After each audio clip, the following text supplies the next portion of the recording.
혹시 당신은 요즘 자신이 변했다고 느낀 적이 있나요? 특히 사랑과 관계에서 말입니다. 예전처럼 누군가에게 빠져버리지도 않고 그렇게 감정적으로 요동치지도 않는 자신을 발견하게 되었다면요. 처음엔 자신이 차가워졌다고 생각했어요. 마음이 굳어졌다고. 하지만 이건 단순한 변화가 아닙니다. 이건 영혼의 진화입니다. 칼 융이라는 위대한 심리학자는 우리가 누구인지에 대해 깊이 있게 탐구했습니다. 그는 우리가 살아가면서 경험하는 사랑의 여정이 단순히 감정의 문제가 아니라 우리 자신이 얼마나 깨어나 있는지를 보여주는 거울이라고 봤어요. 오늘 우리가 함께 이야기할 주제는 많은 분들이 혼란스러워하는 부분입니다. 왜 일부 사람들은 영적으로 깨어나면서 더 이상 그렇게 강렬하게 누군가에게 빠지지 않을까요? 그건 사랑하는 능력을 잃은 걸까요? 아니면 진정한 사랑을 찾아가는 과정일까요? 지금부터 함께 이 심오한 질문에 대한 답을 찾아보겠습니다. 우리는 대부분 어릴 때부터 사랑이 뭔지 배워요. 학교에서 친구를 사귀고 청소년 시절에 첫사랑을 경험하고 어른이 되면서 배우자를 만나죠. 하지만 윤기 말하는 사랑은 이 모든 것이 정확히 어떻게 작동하는지를 우리에게 보여줍니다. 윤근 우리 마음속에 아니마와 아니무스라는 개념을 소개했어요. 아니마는 남자의 마음속에 있는 여성성이고 아니무스는 여자의 마음속에 있는 남성성입니다. 이건 단순히 심리학적 개념이 아니라 우리가 어떻게 다른 사람을 인식하고 사랑하는지의 핵심을 설명해 줍니다. 생각해 보세요. 당신이 누군가를 만났을 때 정말로 그 사람을 본 적이 있나요? 아니면 당신의 내면에 투사된 이미지를 본 건 아닐까요? 이게 바로 윤기 말하는 투사라는 개념입니다. 우리가 누군가에게 강렬하게 빠지는 경험의 대부분은 사실 그 사람이 우리의 무의식에서 나오는 이미지와 얼마나 일치하는지에 달려 있어요. 특히 아니마나 아니무스와 만날 때 우리는 마치 마법에 걸린 것처럼 느껴져요. 마치 이 사람이 내 영혼의 다른 절반이라는 착각에 빠지는 거죠. 한국 사회에서 이건 더욱 강력했어요. 제 생각에는요. 우리는 남자는 이렇게 행동해야 하고 여자는 이렇게 행동해야 한다는 고정된 관념 속에서 자라났습니다. 아버지가 보여주는 남성성의 모습이 모든 남자의 기준이 되고 어머니가 보여주는 여성성의 모습이 모든 여자의 기준이 돼버렸어요. 그래서 우리는 자신 안에 있는 반대의 성질을 제대로 발전시키지 못했습니다. 남자는 자신의 부드러움을 억압했고 여자는 자신의 강함을 억압했습니다. 그럼 어떤 일이 일어났을까요? 우리는 누군가를 만날 때 자신이 억압해온 그것을 상대방에게서 찾으려고 했어요. 남자는 자신이 표현하지 못한 여성성을 여자에게 투사했고 여자는 자신이 인정하지 못한 남성성을 남자에게 투사했습니다. 이때 우리가 느끼는 강렬한 감정들, 그 설레임과 도취감과 절대적 신뢰, 이건 사실 진정한 사랑이 아니라 자기 자신을 다시 찾아가는 무의식적인 여행이었던 거예요. 문제는 이게 지속될 수 없다는 거입니다. 왜냐하면 상대방은 당신의 투사의 대상이 아니라 실제로 살아가는 인간이거든요. 시간이 지나면서 상대방은 당신이 투사한 이미지에서 벗어나기 시작합니다. 그 순간 사람들은 충격을 받아요. 환상이 깨지는 거죠. 많은 사람들이 결혼 오래 지난 후에 배우자가 변했다고 말하는데 사실 배우자가 변한 게 아니라 당신의 투사가 깨진 거예요. 이제 영적으로 깨어나는 사람들의 여정을 살펴봅시다. 우리가 명상을 하고 심리학을 공부하고 자신의 내면을 들여다보기 시작하면 뭔가 일어나요. 우리는 자신 안에 억압해온 것들을 만나게 됩니다. 남자들은 자신의 부드러움과 취약성을 받아들이기 시작하고 여자들은 자신의 강함과 주도성을 인정하기 시작합니다. 이 과정을 윤근 그림자 작업이라고 불렀어요. 그림자란 우리가 인정하고 싶지 않은 자신의 모든 측면들입니다. 그림자 작업을 하면서 뭔가 달라져요. 더 이상 자신이 억압해온 특성을 다른 사람에게 투사할 필요가 없어지는 거죠. 왜냐하면 그걸 자신 안에서 발견했으니까요. 예를 들어 한 남자가 자신의 부드러움과 감정을 억압했다면 그동안 그는 감정 표현이 풍부한 여자에게 계속 끌렸어요. 하지만 자신의 감정에 더 깊이 있게 접근하고 그걸 인정하기 시작하면서 그에게 더 이상 그런 투사가 필요 없어진 거예요. 마찬가지로 한 여자가 자신의 주도성을 억압했다면 그동안 그는 지배적인 남자에게 끌렸어요. 하지만 자신의 강함을 인정하고 주도적으로 자신의 인생을 살기 시작하면서 그런 남자를 필요로 하지 않게 되는 거죠. 이 지점이 바로 많은 사람들이 혼란스러워하는 지점입니다. 자신이 변했다고 느껴요. 더 이상 누군가에게 강렬하게 빠지는 감정을 느끼지 못한다고요. 하지만 이건 문제가 아니라 큰 진화입니다. 당신은 더 이상 환상에 기반해서 사랑하지 않게 되었거든요. 융의 개별화라는 개념은 여기서 핵심이 됩니다.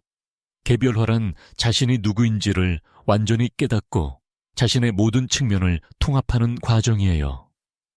이건 우리 인생의 두 번째 절반에 주로 일어나는 일입니다. 아이들을 키우고 경력을 쌓는 것에 집중했던 시간에서 벗어나 이제 자신이 정말로 누구인지에 집중하기 시작하는 거죠. 많은 한국의 중년 여성들이 이 여정을 겪고 있어요.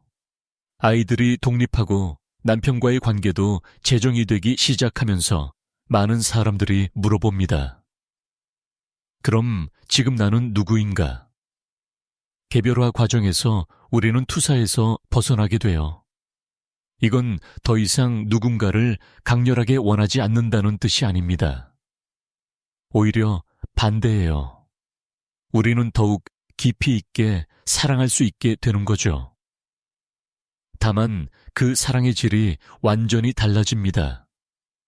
앞에서 우리가 경험했던 사랑은 불완전성에 기반한 사랑이었어요. 내가 부족한 부분을 상대방이 채워주길 바라는 거예요. 내가 표현하지 못한 감정을 상대방이 표현해주길 바라고 내가 갖지 못한 힘을 상대방이 가져주길 바라는 거죠. 이건 상대방을 우상화하는 방식의 사랑입니다. 그래서 처음엔 그렇게 강렬하고 황홀해요. 하지만 이건 매우 불안정해요. 언제든 깨질 수 있거든요. 개별화를 통해서 우리가 얻게 되는 사랑은 완전성에서 나오는 사랑입니다. 당신이 자신의 모든 측면을 받아들이고 자신이 완전한 사람이라고 느낄 때 더 이상 누군가를 극도로 필요로 하지 않아요. 하지만 역설적으로 그때 우리는 더 깊이 있게 타인을 사랑할 수 있게 됩니다.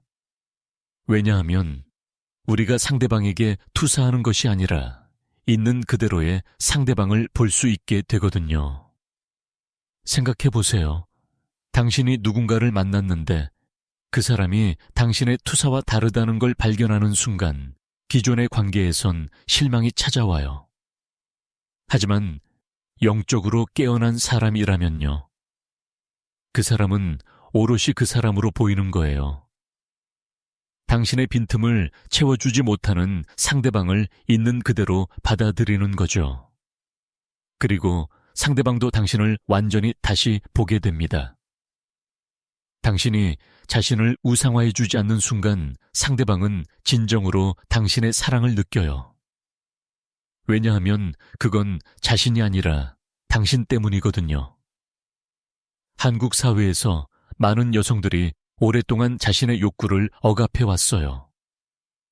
남편의 바람을 맞춰주고 아이들을 위해 자신을 희생했습니다. 하지만 그 속에서도 무의식적으로는 남편에게 감정적 위로를 요청하고 아이들에게 인정을 받으려고 했어요. 이건 투사였어요. 자신이 표현하지 못한 욕구를 가족에게 투사한 거죠. 하지만 명상을 시작하고 자신의 마음을 들여다보기 시작하면서 이 모든 게 바뀝니다. 자신의 욕구를 스스로 충족시키기 시작해요. 자신의 가치를 스스로 인정하기 시작하는 거죠. 이 시점에서 관계가 바뀝니다. 더 이상 당신은 남편에게 감정적으로 덜 의존하고 있어요. 당신의 아이들도 당신의 자존감을 위한 도구가 아니라 독립적인 인간으로 보이기 시작해요. 이런 변화가 일어날 때 많은 사람들이 자신이 변했다고 느껴요. 관계에서 열정이 줄어들었다고. 하지만 실제로는 환상이 벗겨진 거예요. 흥미롭게도 많은 진정한 영적 깨어남의 사례에서 우리는 관계가 오히려 더 깊어진다는 걸 봅니다. 하지만 그것의 형태가 다래요. 더 이상 눈이 마주쳤을 때 심장이 철렁 내려앉는 감정이 아니라 함께 있을 때 느껴지는 깊은 안정감이 돼요. 더 이상 상대방이 자신을 완전하게 해주는 누군가가 아니라 이미 완전한 자신과 함께 인생을 걷는 동반자가 되는 거죠. 그런데 여기서 중요한 질문이 생깁니다. 만약 당신이 이미 관계 속에 있다면 어떻게 될까요? 당신이 깨어나고 상대방은 아직 자신의 투사에 머물러 있다면은요. 이건 복잡한 상황이 될 수 있어요. 왜냐하면 관계의 역학이 바뀌거든요. 상대방이 당신을 필요로 하는 방식이 더 이상 당신을 정의하지 않게 되니까요. 일부 관계는 이 과정에서 끝나기도 해요. 하지만 많은 관계에서는 다른 차원으로 진화합니다. 두 사람이 동시에 깨어나기 시작하면서 더욱 의식적인 관계로 변하는 거죠. 새로운 관계를 만날 때는 어떨까요? 영적으로 깨어난 사람들이 누군가를 만날 때는 훨씬 더 선택적이에요. 더 이상 강렬한 감정에 휩쓸리지 않거든요. 대신 상대방을 깊이 있게 관찰해요. 그 사람의 의도를 봐요. 그 사람의 성장을 향한 의지를 봐요. 물론 신체적 매력도 중요하고 감정적 연결도 중요해요. 하지만 더 이상 그것이 전부가 아니라는 거예요. 상대방과 함께 성장할 수 있는지가 중요해져요. 서로의 그림자를 받아들이고 함께 개별화할 수 있는지가 중요해진다는 거죠. 이건 많은 사람들이 오해하는 부분입니다. 깨어난 사람들이 관계에 무관심하다고 생각하는 건데요. 사실은 정반대예요. 그들은 더욱 신중하고 의식적으로 관계를 선택해요. 마치 까다로운 미술 수집가가 그림을 고르듯이요. 당신이 느끼는 변화가 비단 사랑과 관계에만 국한되지 않아요. 이건 당신 인생의 모든 영역에서 일어나는 일입니다. 당신이 직업을 선택할 때도 더 이상 다른 사람의 기대에 따르지 않게 되고, 당신이 친구를 만날 때도 더 이상 맞춰주려고만 애쓰지 않게 돼요. 당신 자신이 더욱 명확해지면서 모든 선택이 더욱 진정성 있어지는 거죠. 많은 한국의 중년 여성들이 지금 이 여정 속에 있어요. 아이들이 어느 정도 자라고 남편과의 역할도 재정이 되면서 많은 분들이 처음으로 자신을 묻기 시작해요. 그리고 그 과정에서 자신이 변했다고 느껴요. 차가워졌다고, 무감정해졌다고. 남편이나 가족들도 그렇게 느껴요. 하지만 이건 나락이 아니라 상승입니다. 이건 자신을 잃은 게 아니라 찾아가는 과정이에요. 유명한 심리학자 로로토로는 융의 이론을 이렇게 설명했어요. 우리가 청년 시절에 하는 일은 페르소나를 만드는 거라고요.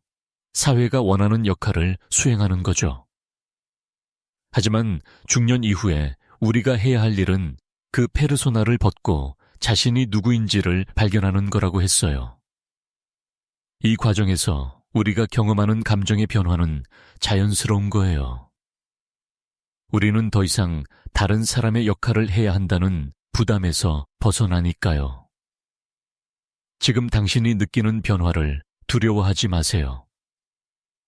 당신이 사랑하는 능력을 잃은 게 아니라 진정한 사랑을 향해 가고 있는 거예요.